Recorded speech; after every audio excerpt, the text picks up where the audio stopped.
yayo. Yeye anasema anavaa kama washamba. Ingutiya. Yes. Ingutiya. Bambara ibi bakoze isoni kama wambara ingutiya. Okay. Watu wengine wakivaa mavazi ya aibu, wewe unavaa vizuri. Umunyabuzutse. Mtu wa uamsho. Umukobwa. Ni msichana. N'umugore. Ni mama. Uri muri iki gihe. Ambayo kati hizi za watu ariko wambara neza. Lakini yeye anavaa vizuri. Nakiri jambo jema. Pokea neno la Mungu. Musimame. Mani wa umugisha murakoze cyane gushima Imana. Mungu awabariki sana kushukuru Mungu. Nivyimana zidushakaho nigira ikikoze uyishimire. Mungu anahitaji akitenda jambo umshukuru. Imana igashaka ko tuyikorera. Mungu anahitaji tumtumikie. Mana ishimwe ihabwe icyubahiro. Mungu atukuze. Mana kifuza ko tugira imihigo ngiyo y'intebe kuziyo ntebe zizoshika zose. Mungu anahitaji tuweke nazili na Mungu. Sasa hizo viti zote zitafika. Zoshika nani mugoroba mu bivuge zishiki. Hata majioni zinaweza fika tu. Sema amen. Amen. Sema amen. Amen. Ariko kandi ntizikabura bazicara. Lakini sizikose watu wa kukalia. Mumama zasengera indebe ngazi 5 agira abantu 5 bayicara. Uburi umumama uburi umugabo nawe asengera abandi, abahungu nawe basengera abandi. Izo ndebe zose zizicagwa abantu. Kila mama ataombea kama viti 5 kwa sababu kuna uamsho. Jana pia nzumva ngo ko murazikodesha. Mkikosa watu wa kukalia hizo viti, nitasikiza sasa mwanza kuzikodesha. Ndimuza mkodesha mwe. Hamwezi kodesha viti nyenye? Timukundi faranga. Hampendi pesa hapa. Ikanisa mwana alipambye hano ndimo wakodesha. Hii kanisa iko sawa. Hapa hamwezi kodesha. Muzamurimbishiriza Imana gusa. Mkuwe mnafanya nyumba ya Mungu muilembeshe peke yake. Gusa peke yake. Mani bamuno tutarimu. Mungu amandani hapa kama hatuko. Mungu anaangalia yale mapambo yanafurahi sana. Tulisome neno la Mungu. Mutunganye kandi vyuma sinzi ko biba.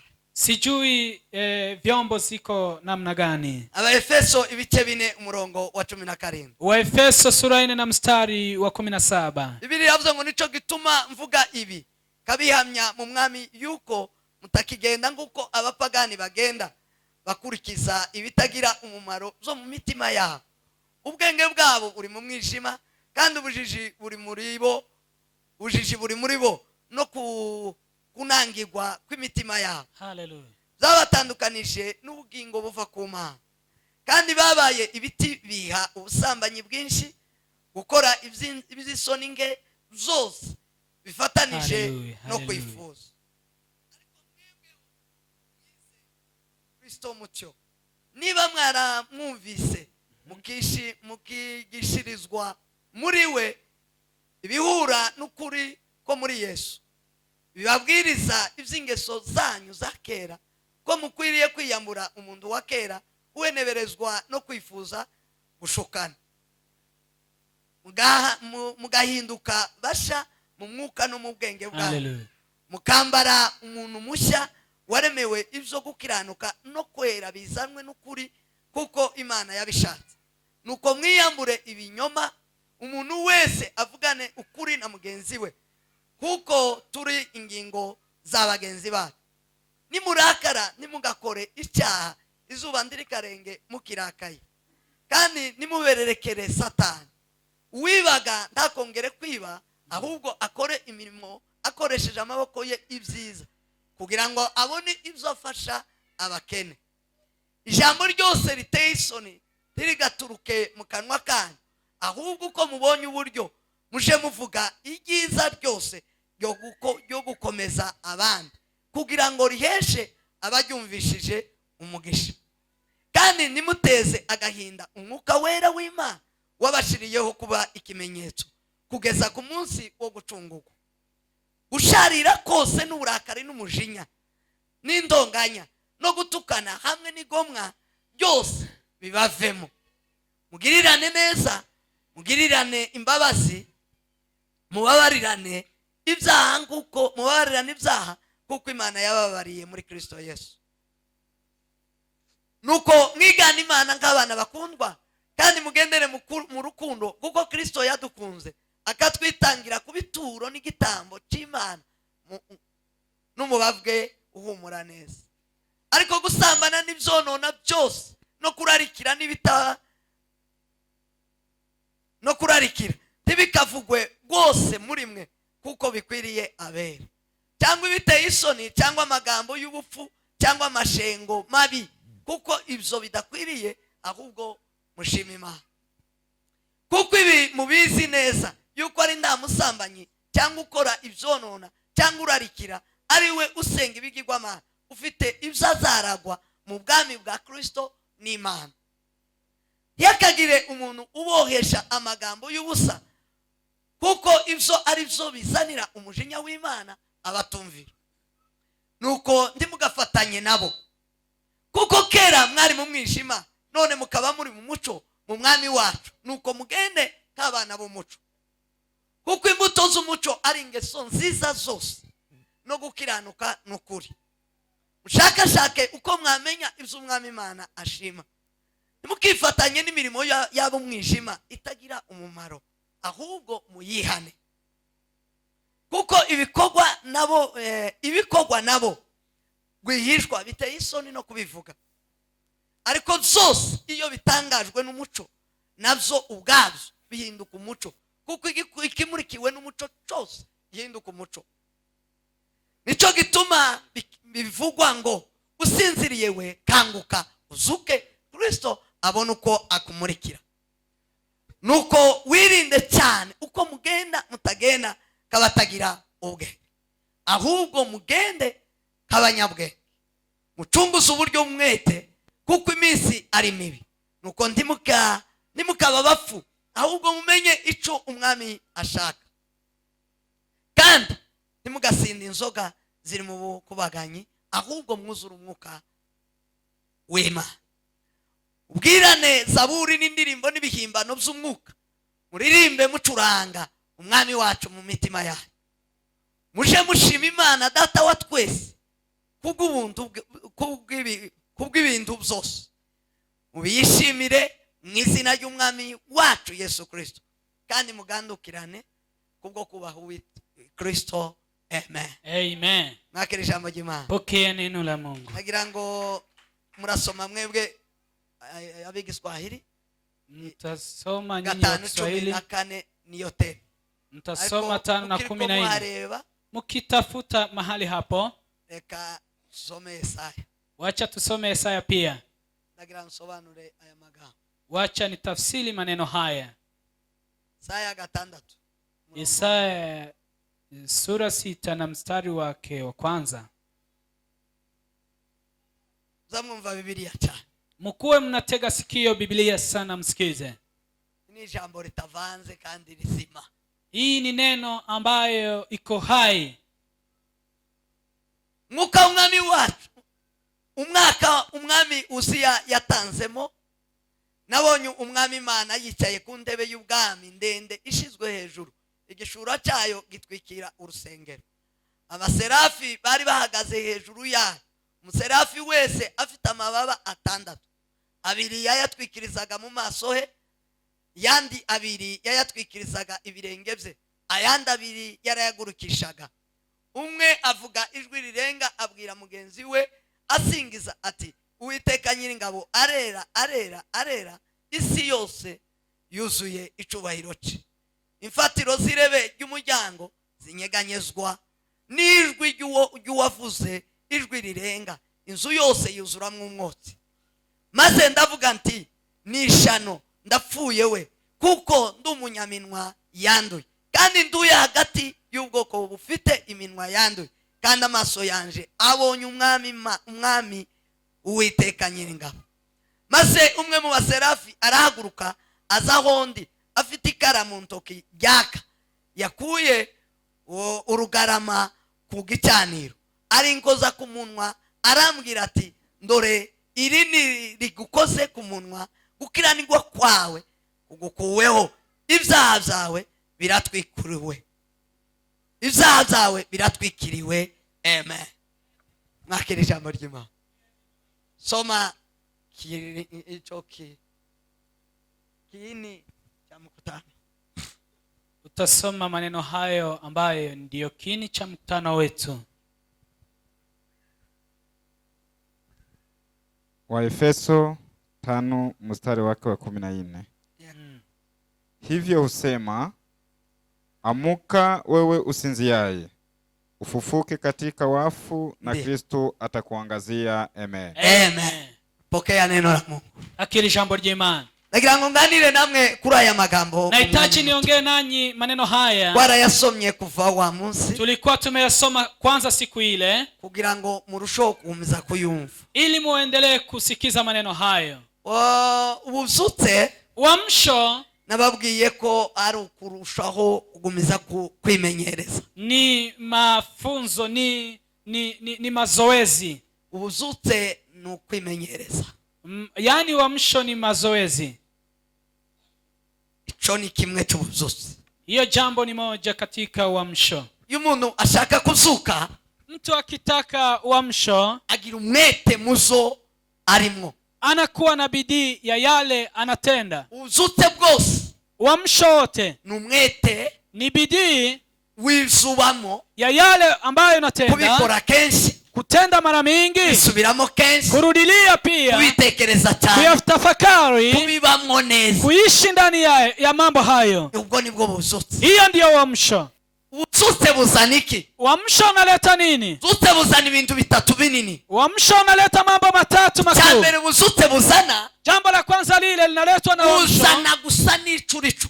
Inaleta kufanana na kile ambacho umeitiwa. Ukaza kuguha ishusho, inakuja kukufananisha y'icurico, ya kile ulicho wabashije kugirira umwete, kile umekuwa na bidii. Niba turi abakristo, kama sisi ni Wakristo, Wakristo, iyo tugize ubuzutse, tukiwa na uamsho, turushaho kwinjira mu bya Kristo, tunaendelea kuingia kwa mambo ya Kristo, amara ubuzutse bukatuzanira ishusho ya Kristo, alafu uamsho unatuletea tugasa na Kristo, tunafanana na Kristo. Ico nicyo cyambere ubuzutse busa. Hiyo ni jambo la kwanza uamsho leta. Uzabu buguhesha gusa na Kristo, inakubadilisha kufanana na Kristo. Umuntu uri mu buzutse wese, mtu ambaye kwa uamsho kila mmoja, none cyangwa leo ama kesho, cyangwa ubigizemo iminsi, ama umekaka, agira ishusho ya Kristo, anakuwa na umbo la Kristo. Ngombwa ngo isi bimenye, ni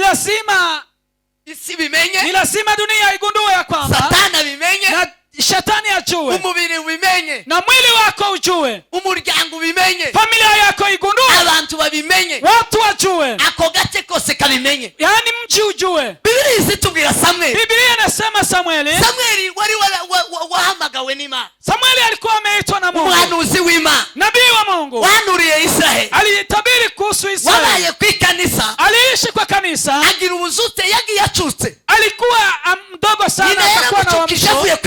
Alipotoka kwa kunyonya, aramujana ku rusengero, akampeleka kanisani, amushitsa ku rusengero, akamfikisha kanisani. Samueli aba ku rusengero, Samueli akaishi kwa kanisa, aba mu buzutse, Samueli akakuwa kwa uamsho, yamaguma mu rusengero, akaendelea kukaa kwa uamsho, aba mu buzutse, akaendelea uamsho, aba mu buzutse, akaendelea uamsho.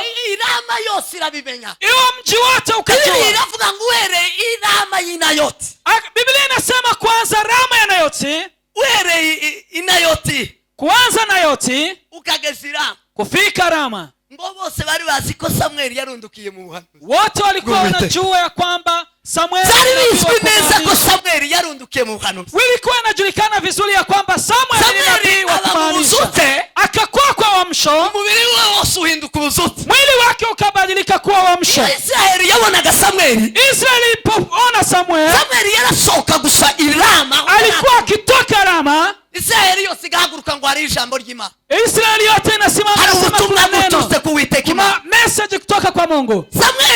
Samuel Abanyisraeli bose barabimenya kubera ubuzutse, wana Israeli wote wakajua kwa sababu ya uamsho. Ubutaka we yaratuye, mahali alikuwa anaishi, irango yaratuyemo, yani mji alikuwa anaishi, yaratuye hose arafatwa, mahali kote alikuwa anaishi kukashika, wakajua. Umunsi Sauli yazahiga Daudi, siku Sauli alikuwa anamuinda Sauli, yazahiga Daudi, Daudi barahunga, wakakimbia. Nuwo munsi oya umunsi yari yasimije, bari basimije inta aja kuzishaka. Siku walikuwa wamepotesha, yani kondoo zilikuwa zimepotea. Sema amen. Amen. Sema amen. Amen. Samuel. Sauli basha gutarama kwa Samuel. Yani Sauli akaenda kukesha kwa Samueli. Bashitse agasozi Samuel yaratuye. Walipofika kwa mji alikuwa anaishi, bama bafata Samuel yamatangira guhanura. Samuel akaanza kutabiri. Sauli akaanza kutabiri. Sauli yamatangira guhanura yamafatwa kare. Sauli akaanza kutabiri. Kubera ubuzutse bwari bubaho hapi. Kwa sababu ya uamsho ulikuwa mahali pale. No gitangaza kiraba. Akasema muujiza umekuwa. Sauli arahanuye. Mfalme Sauli ametabiri. Sauli yeye amejaa Mtakatifu. Ari ubuzutse. Mahali kuna uamsho. Ari ubuzutse. Mahali kuna uamsho. Hazagaragara imbaraga z'Imana. Kuna zirika nguvu za Mungu. Hazagaragara ishusho y'Imana. Kuna zirika uwasiliano na Mungu. Hazagaragara ibitangaza. Kuna zirika miujiza. Imbaraga zigagera zigakira. Magonjwa yanapona. Ibibazo bizagera bigakemuka. Yani shida zinatatulika. Ubuzutse. Uamsho. Presence y'Imana. Ni kuwa na Mungu mahali hapo. Ni uwepo wa Mungu. Uwepo wa Mungu mahali hapo. Presence y'Imana. Uwepo wa Mungu mahali hapo. Ubuzutse ni ishusho y'Imana. Uamsho ni sura yake Mungu. Umuntu ahantu. Ni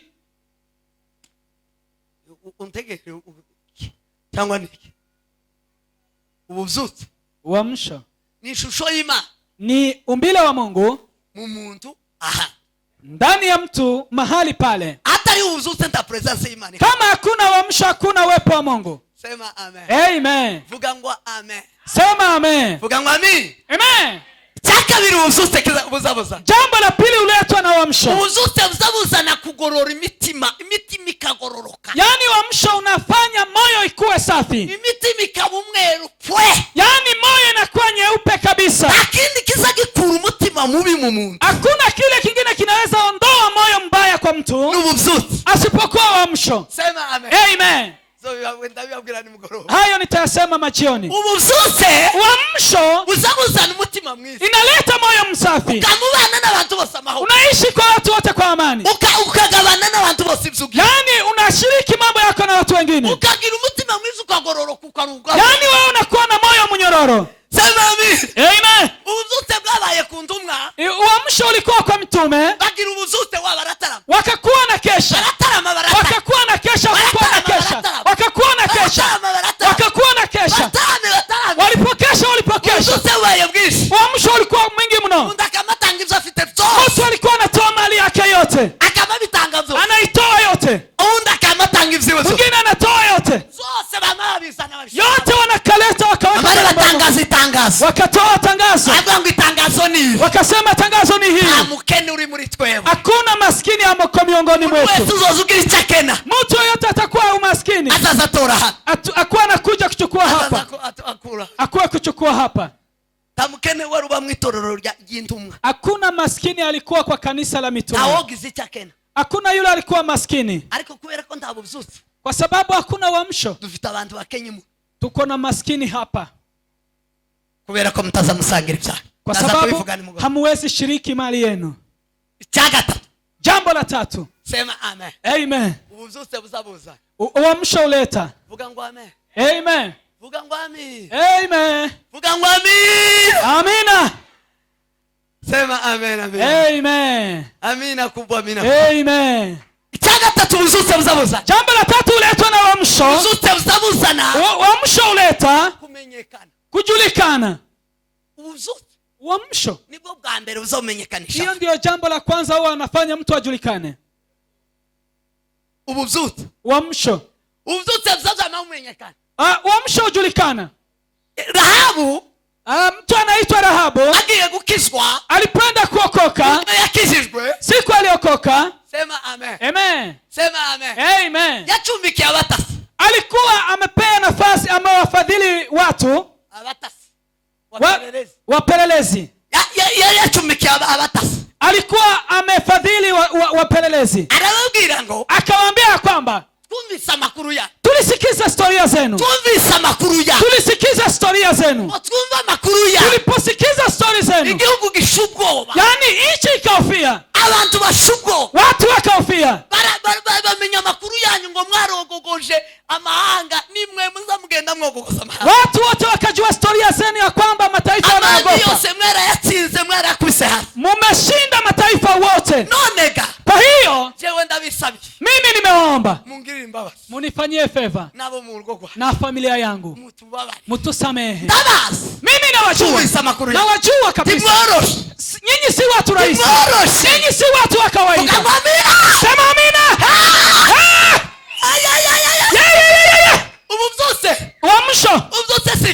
Uamsho si kitu kawaida. Sema amin. Amen. Biblia inavuga ngo n'abarya bubisi singo bageze ni. Yani Biblia inasema hata wale wameshinda dunia. Abarya bubisi ni wose bagera ahantu. Watu wa uamsho ndio wanafika mahali. Bagera ahantu. Wanafika mahali. Kazavuga ngo bajya bubisi siba. Wanasema wale wameshinda ulimwengu. Usumwe abashitsi batashe mu gashorero. Siku moja wageni walifika huko kwetu. Kwetu. Abo barashitsi baravuye muri sansi. Abavuga abayumba. Kulikuwa ni waombezi walikuwa wametoka mahali pengine. Baturuka hakuya iwacu. Walikuwa na kanda na kwetu. Bagenda baririmba. Walikuwa wakiimba tu. Mwana wose wa mushu bwana. Watu wote wakakuja. Inga zose ziro. Yani ngombe zote hazikukamiliwa. Watu wose barahagarara. Watu wote wakasimama. Twese tuva mu mazu. Sisi wote tukatoka kwa manyumba. Umugore n'abana bose bakamaso. Watoto na wamama na wababa wakatoka kwa nyumba. Tunagutega abashitsi. Tukaenda kuwangoja wageni. Gazambo nisi yashi. Nikaona dunia imeisha. Gazambo nisi yashi. Nilikuwa nimeona dunia imeisha. Kwa sababu ya nguvu za uamsho. Sema amen. Amen. Bagezi wacu wasanga kaka yari yaragwaye. Walifika kwetu wakapata shoshoni mgonjwa. Kaka yari yaragwaye. Shosho alikuwa mgonjwa. Bakarambika bagasora hanze bagasaka. Walikuwa wakimtoa kwa nyumba kumpeleka kwa jua na kumrudisha. Ngo bamare baseruka iwacu. Walifika tu kwetu hapo. Niyo nzu yari itangira hefu. Hiyo ndio nyumba ilikuwa imeanza. Niyo muhana. Hapo chini ya mji. Bama bazunguruka inzu. Wakazunguka nyumba. Wonundi musi amazunguruka inzu. Wakazunguka nyumba. Barazunguruka nimbari karindwi nabonye. Sijui ya kwamba walimaliza mara 7. Ngo warangize kuzunguruka. Walipozunguka umwe na manumva muri bo. Ya miongoni mwa mmoja akasema. Rukema mwari musi. Rukema mnamjua? Barazunguruka. Wakazunguka. Nilikuwa nimeketi pahali hapo. Kaka yari yararambitswa. Alikuwa amewekwa hapo shosho. Damari. Akasema Damari soka. Damari toka kwa nyumba. Kaka ya maguruka. Shosho akasimama. Maguruka ya mawasanga hapa. Akasimama akaenda nje. Yari ndembe. Alikuwa amelemewa. Imbaraga zuzu. Nguvu za uamsho. Imbaraga zuzu. Nguvu za uamsho. Imbaraga zuzu. Nguvu za uamsho. Uamsho nibwo bwambe. Hii uamsho ndio kitu cha kwanza. Bilgram yabaye mu bususe. Bilgram aliishi kwa uamsho. Aba mu bususe. Akaishi kwa revival. Yamamenyekana. Akajulikana. Yamazuru umuntu aramenyekana isi yose iramuzi. Akajulikana dunia yote.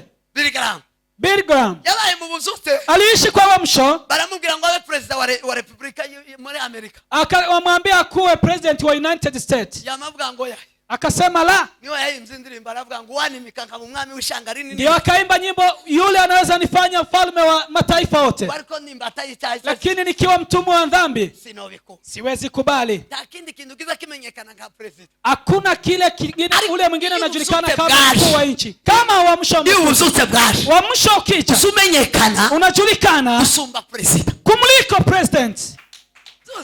Uamsho. Uamsho. Aliko kina mama.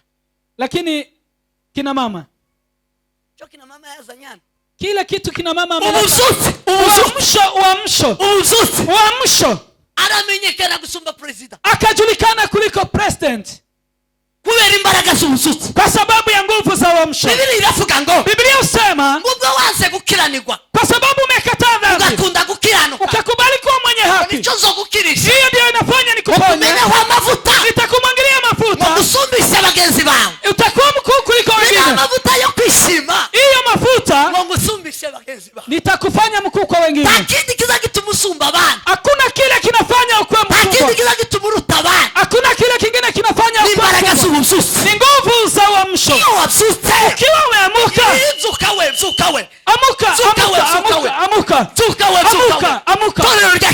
Kanisa la Kristo amuka. Ukiamuka. Tafaranga nishi zikenewe. Haitajiki pesa mingi. Haitajiki diploma mingi. La. Ni uamsho tu. Mzee yongicho. mzee Yungcho washizwe kuri basokuruza Daudi, akawekelewa kwa babu zetu Daudi, ngo yabaye mu buvyutse, aliishi kwa uamsho, washa mu butari, akaenda kwa mahali pa kuombewa, arasenga, akaomba, arasenga, akaomba, arasenga, akaomba, arasenga, akaomba, arasenga, akaomba, arasenga, akaomba, arasenga, akaomba, imbaraga zamushira, nguvu zikaisha, z'umubiri zose zirashira, nguvu za mwili zikaisha, alafu akamtoa hapo akamrudisha, wakaendelea kutibu mwili. Arangije kubera imbaraga z'ubuzuzi, alipomaliza kwa sababu ya nguvu za uamsho, yubaka ikanisa, ni ufite ikanisa rinini mu isi yose, yeye ndiye ako na kanisa kubwa ulimwenguni.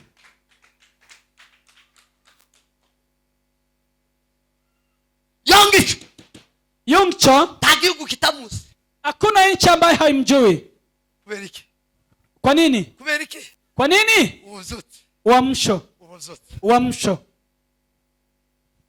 ubuzuti, uamsho, ubuzuti, uamsho. Muzuke we, mwamuke, zuka, amka, zuka, amka. Nta mugore wozuka, hakuna mama anaweza amka. Uwo muzi Nyabibone Domitira, yule mnajua anaitwa Nyabibone Domitira. Ese numukyaje, kabila yake ni mgani?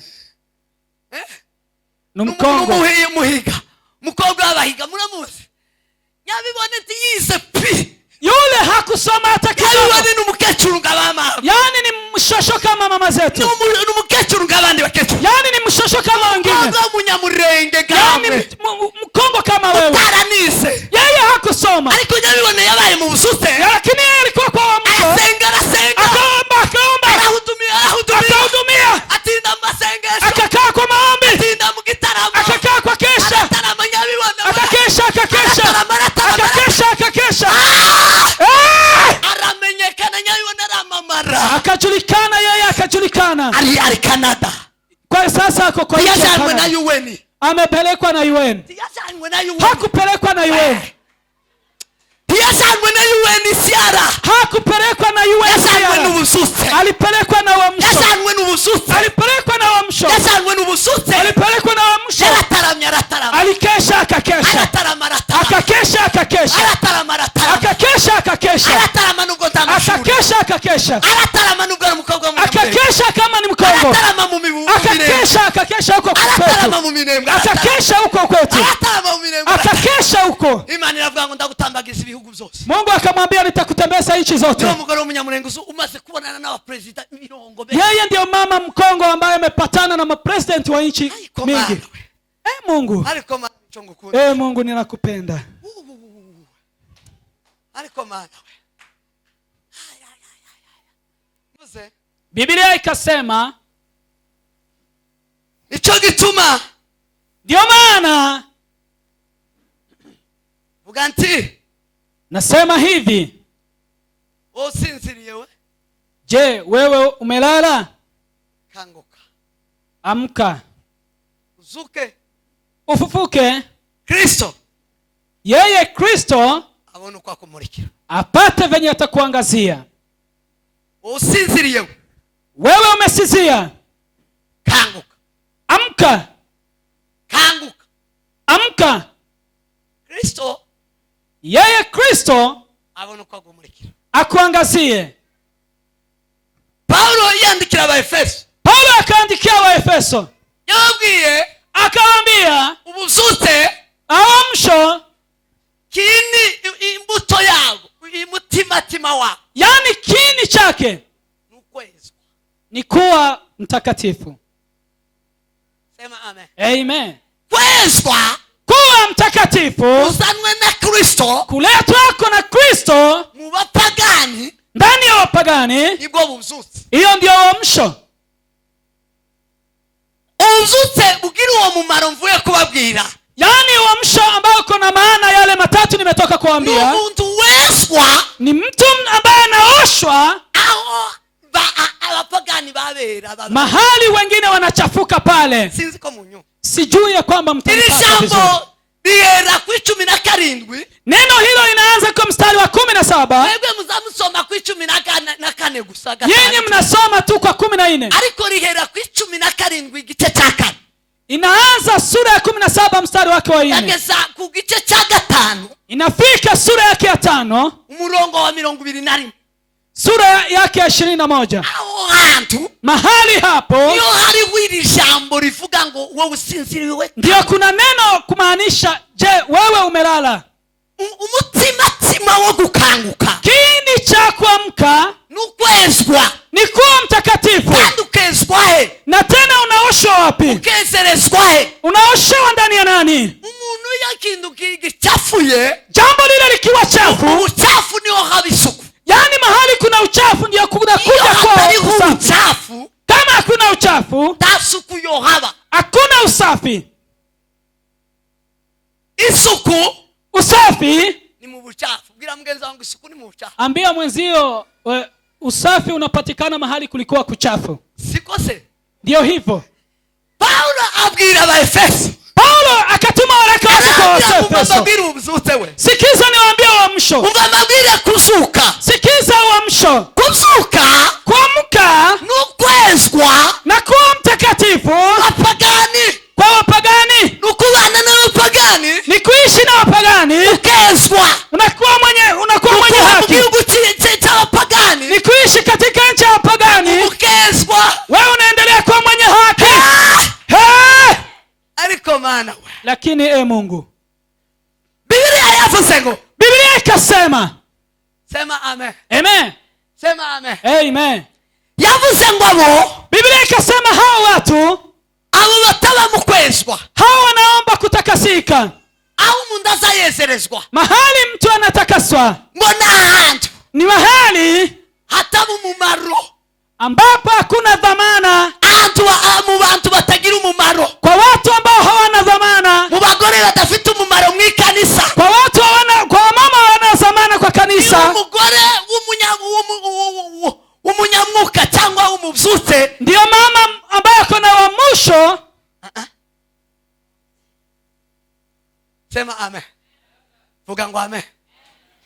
Mu bagore umuntu uzuba mu busutsi, miongoni mwa mama mtu ambaye anaishi kwa uamsho ni umugore, ni mama wabonye ko muri ako gace ambaye amegundua kwamba kwa mji huyo nta bagore bafite umumaro, hakuna mama wa dhamana, nta mugore w'umumaro w'ubwoko, hakuna mama wa dhamana kwa taifa, nta mugore w'umumaro mu karere, hakuna mama wa dhamana kwa mji, nta mugore w'umumaro mu kanisa, hakuna mama wa dhamana kwa kanisa. Asa umugore ugiye kuzuka, alafu mama anaenda kuamsha,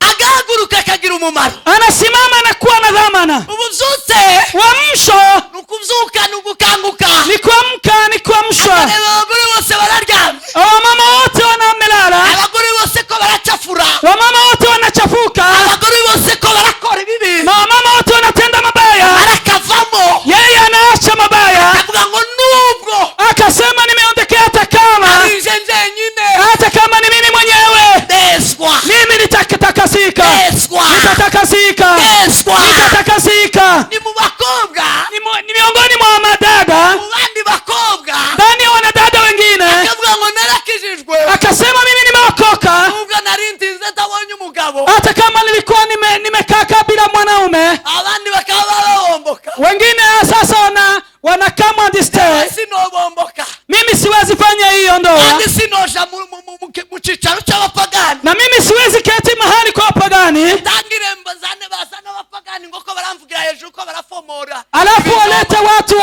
ambao wanaongea maongezi machafu. akamubwira ngo wa musore we, namwambia wewe kijana, ubwo ufite iriya basabita reception atariyo, kama uko na ile reception, ni cicaro cy'abapagani, Biblia iravuga ngo, Biblia inasema ubesha agakunda no kubesha, yule anadanganya pia anapenda kudanganya, ngo nuwase Satani, yeye ni wa baba ya shetani. ari kinyoma, mahali kuna uongo niyo haba intebe ya Satani, hapo ndio kuna kiti cha shetani. akavuga ngo njyewe, anasema mimi mu birori byanje, katika sherehe yangu, sinoheza Satani nte, siwezi mpea shetani kiti. niba ufite reception, kama una reception, ndakuretse, mimi nakuacha, ndakuretse, nimekuacha kugira ngo neza, ili niweze kutakasika. ubwo nibwo huzutse. hiyo ndio uamsho. Ni umuhungu mu bandi bahungu, ni kijana miongoni mwa vijana, imico n'imihango y'abapagani, yani hafuati desturi kipagani. Umuhungu wanga ubwenge bw'abantu mu buzima. Ni kijana ambaye amekataa hekima za watu. Agakunda ivyima. Yeye anapenda hekima ya Mungu. Akavuga ngo nubwo. Akasema hata kama abahungu bose batabikora. Vijana wengine hawatendi hivyo. Imiryango itabikora. Hata kama familia hawafanyi hivyo. Kubera ubuzute. Lakini kwa sababu ya uamsho. Jewe ndazongora. Mimi nitatenda. Abwira umuryango we mwoza mutoza. Nitawaambia familia mkikuja ama muache. Ndi mu buzute. Mimi niko kwa uamsho. Sinshobora gukora ico. Siwezi tenda hayo. Kwanza reverend yatangaje iryo tangazo. Kwanza reverend alitangaza. Yalitangaza. Ametangaza. Hajatangaza. Sema amen. Amen. Ubuzute nukwezwa aho hariho abapagani. Uamsho ni kuwa mwenye haki mahali kuna uovu. Ubuzute uamsho nabezwa ni wale wanatakasika, nabezerezwa ni wale wanatakaswa mu bwoko butera katika taifa chafu, n'abakorera imirimo y'Imana, ni wale wanafanya kazi ya Mungu mu gihe kitari kwa nyakati ambazo hazifai. Ngaba abanyabuzutse hao ndio sasa wateule wameamshwa. Uamsho ndacho kiza kibukanga, hakuna kile kinaweza shitua. Sema amen. Amen. Tacho hakuna abanyabuzutse watu wa uamsho tibagira irungu,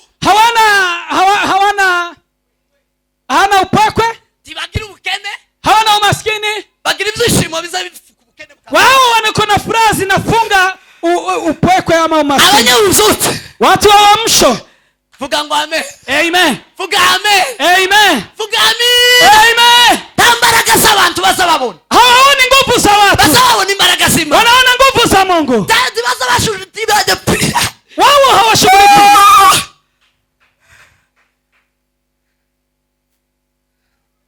Sema amina. Amen. Ubuzutse uamsho.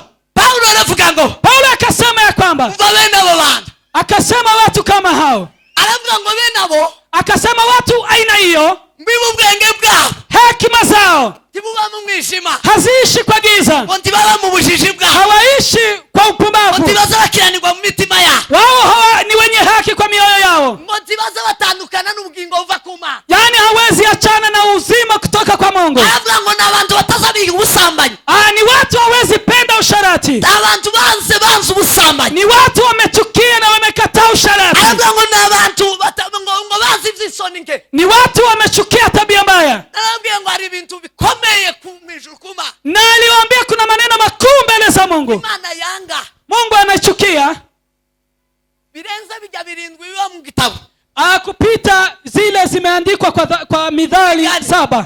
biravuga ngo hari ibintu bitandatu ndetse ngo ni birindwi Uwiteka yanga. Biblia ikasema kwa Mithali ikasema kuna vitu 6 hata ni 7 Mungu ni chukizo mbele ya Mungu. Timubizi se? Si mnajua? Akaba noneho bakuru bibyo kuna watu wakubwa hao baratangaye ni babiri, ni watu wawili.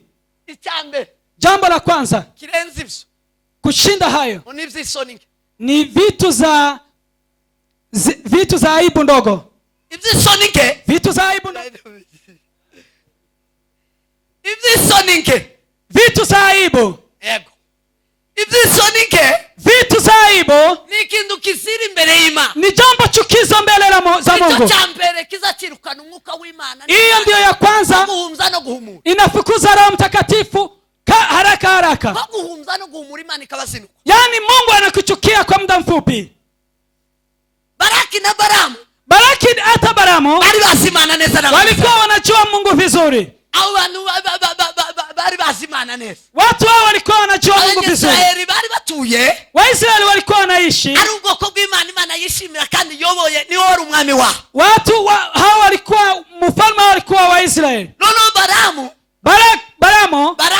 Baraki abwira Baramu, akamwambia Baramu, nguje aje kuvuma ubwo bwoko, enda ukalani taifa lile. Arangije, alipomaliza aragenda Baramu, akaenda Baramu. Agezeyo Baramu, alipofika, amen, amen, amasani yari ageze, amen, Abanyesiraheli, Wanaisraeli, Baramu abwira Baraki, Baraki akaambia Baramu, Baramu abwira Baraki, Baramu akaambia Baraki, aramubwira ngo Baraki, akamwambia Baraki, nabitegereje, nilikuwa nimengoja, mbona ubwo bwoko nikaona taifa hilo ushobora kuvumika, haliwezi kulaanika, kuko imifumo, kwa sababu laana iba ku bantu bakora mafuti, bakora inafuata watu wenye makosa, bafite ibisa, wale wako na dhambi. none nabitegereje, kwa hiyo nimewatazama, nasanze ndamushikisha ubamo ndamurosi, hakuna mchawi wako miongoni mwao.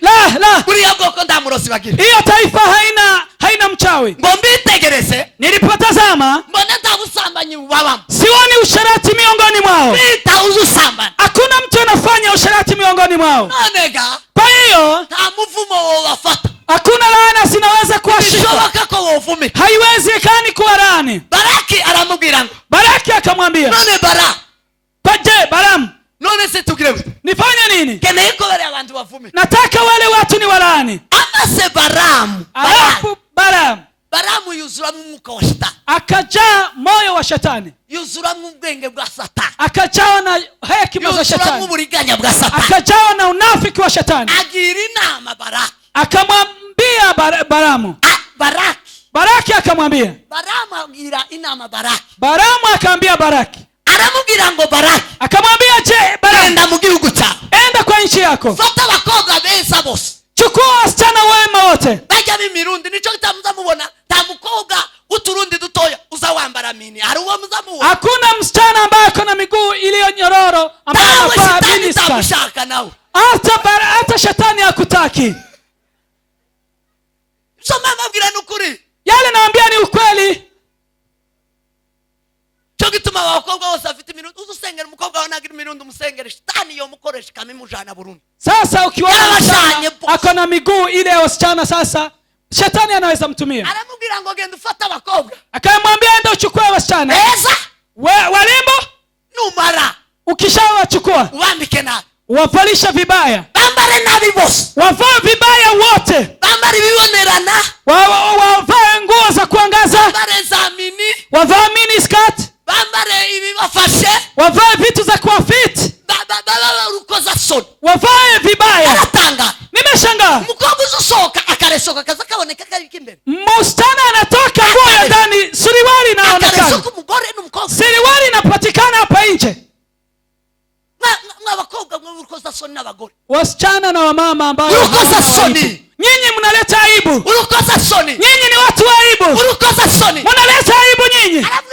Akasema ya kwamba wateba ubagore na wakobwa, uchukue wasichana wa aina hiyo, wakobwa beza, wasichana warembo, wafe kwambara nabi, wavae vibaya, numara wasuke muri Israeli, alafu wamwangilie pale Israeli. nibagerayo wakifika kule barasamba, watafanya usharati.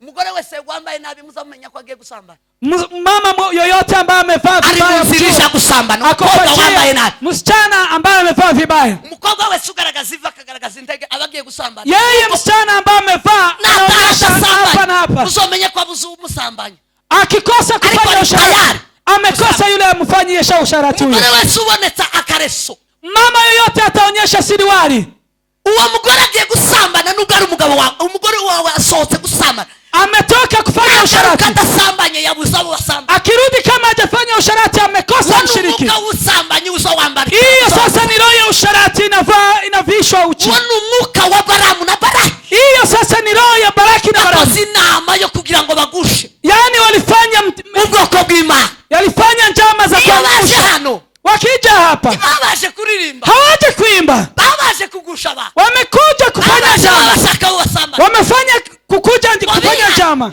bihaye ubusambanyi, wamefanya kuwa washarati, wamefanya usharati.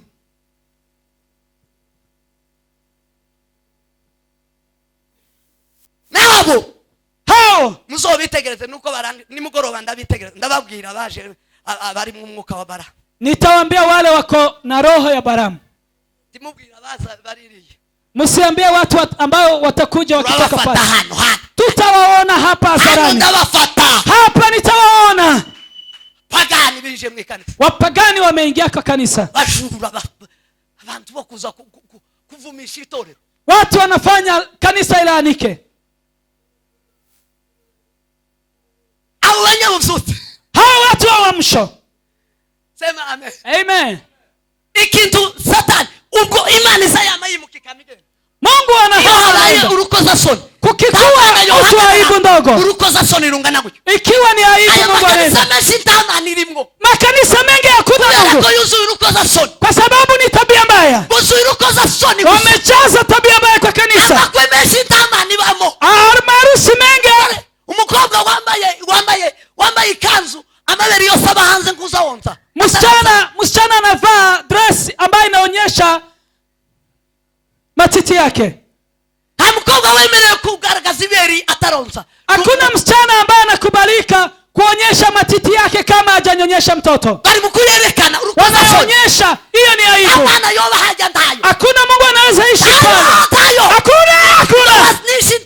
Hakuna ikintu kizaciruka n'Imana vuba.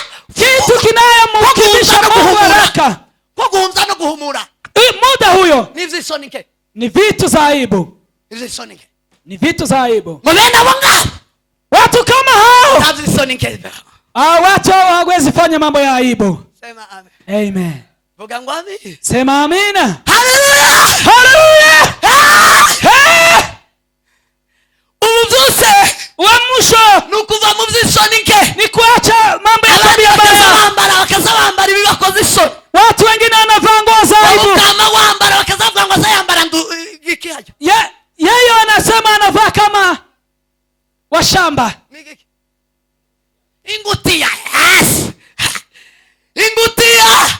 Bambara ibi bakoze isoni kama wambara ingutia. Okay. Watu wengine wakivaa mavazi ya aibu wewe unavaa vizuri. Umunyabuzutse.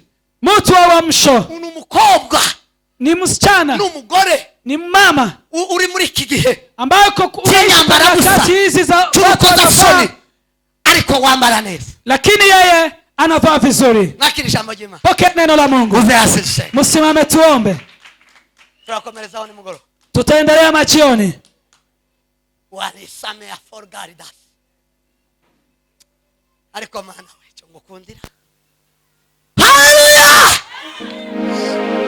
Wese si cyubahiro dusaba ubuzutse. Hallelujah! Tamuka tusenge pastor kazo. Ata microphone mundu ndare mugenzi we gira du pratique bukeya. Tubenga basenga tuje mu buzutse. Sema amen. Sema amen. Asema mfate microphone. Tubenga basenga bukeya. Akinge maze tusenge kugenda genda nyabo na mube. Watu watembeye tuombe. Ushaka ubuzutse. Utafute uamsho. Ushaka ubuzutse. Tafuta uamsho. Ushaka ubuzutse. Hallelujah. Tafuta uamsho. Uamsho. Kunda ubuzutse. Penda uamsho. Kunda ubuzutse we. Penda uamsho. Kunda ubuzutse. Penda uamsho. Kunda ubuzutse. Penda uamsho.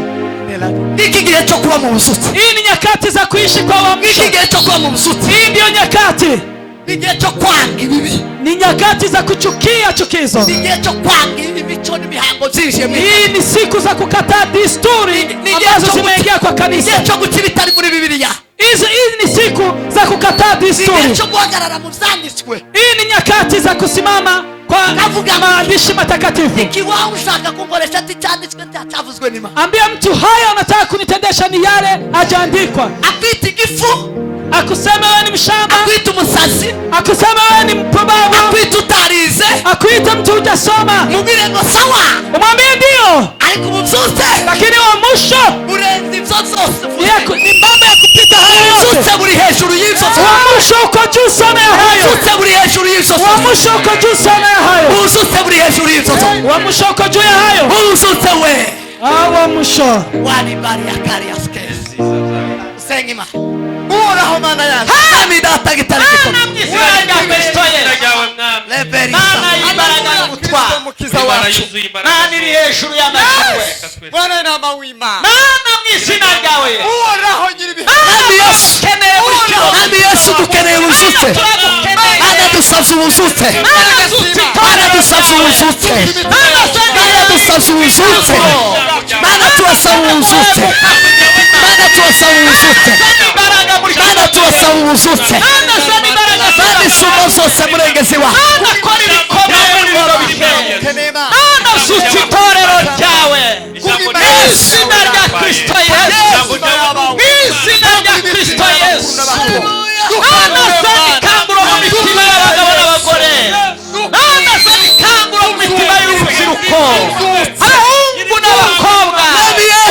ishuri rw'ijambo ryawe Yesu uhereye ukuri kuba batuye turagukeneye Mana mu izina rya Kristo turagukeneye Yesu turagukeneye uri hejuru y'amajuru ngwino ugaze muri twe turagukeneye Mana ngwino utegeke muri twe zuza ubugingo bwacu Mana dukure mu bitotsi dukure mu guhunikira dukure mu kurangazwa n'ibiriho dukure Mana mu turagukeneye Data mu izina rya Kristo turagukeneye Mana isumba byose turagukeneye Mana dusa abagabo dusa itorero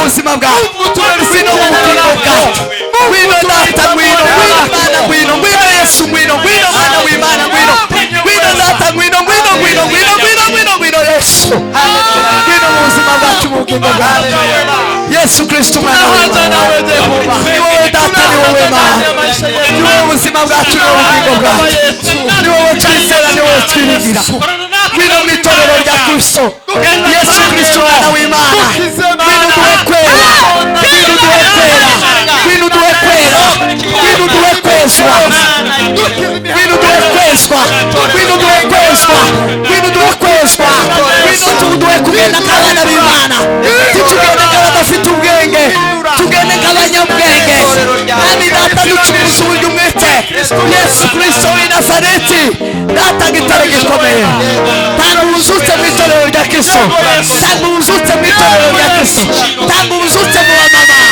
itorero rya Kristo tanga ubuzutse mu bapapa itorero rya Kristo tanga ubuzutse mu bapasitori itorero rya Kristo tanga ubuzutse mwami tanga ubuzutse Data gitare tanga ubuzutse uwera w'Isiraheli tanga ubuzutse mu gihe cy'ubuhenebere mu gihe cy'ubuhenebere mu gihe kigoye mu gihe kiruhishe Data dusabye ubuzutse Mana dusabye ubuzutse Data Yesu duhinduke basa ibyakera bituvamo iby'umwuka wa Baramu na Baraki iby'umwami Data agira ibivuga wa Kayini Data gitare gikomeye wewe w'Isiraheli iby'ishyari n'inzangano mwami Data agira ibihe bive mu mitima maze tuje mu buzutse Data utwinjize mu buzutse utwinjize mu buzutse ubuzutse bukuri ubuzutse mwami Data Mwana w'Imana isumba byose himbazwa habwa icyubahiro sigwa hejuru Yesu Kristo singizwa ibiteka ryose ndagushima Mana kubw'uyu mugoroba ndagushima kubw'iki gitondo cyiza twabayemo kaba twinjiye mu masifu ya nimusi Data nyiribihe ukomeje kubana natwe izina ryawe rihabwa icyubahiro ku mirimo yose yakorewe hano turashimira indirimbo nziza zo guhimbaza Imana turashima Mana amasengesho yasengewe aha turashima Mana kubw'amaturo n'ibyacumi turashima Mana kubw'amashimwe turashima kubwo kwitanga ku ntebe turashima Mana ibyakoretse aha byose Data twabikoreraga kubw'ubushake bwawe twabikoze kubw'icyubahiro cyawe Mana nyiribihe nguzakire Yesu Kristo nyiribihe uwera wa Israheli shimwa kuri sote ni kwa ajili ya utukufu wako jina lako litukuzwe Mfalme uimidiwe Bwana wa mabwana kwa siku ya leo Baba upewe sifa na utukufu bariki Kenya Nairobi bariki Bwana wa majeshi Junction bariki Bwana wa mabwana madhabahu haya Yesu wainue Baba ubariki watu wako bariki kazi za mikono yao bariki Bwana mafikira yao Baba waongoze kwa haki na kweli Roho Mtakatifu awe juu yetu Baba tuongoze ni mwongozi Baba wa majeshi ni kiongozi mwema Baba wa mabwana hata tuweka Bwana wa majeshi katika neno na tuendelee katika nuru na upendo wako utuzunguke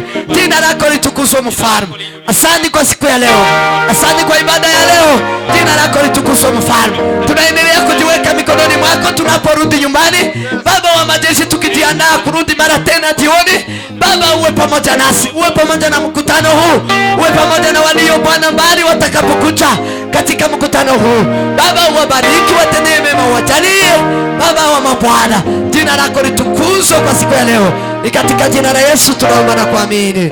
Amen. Amen.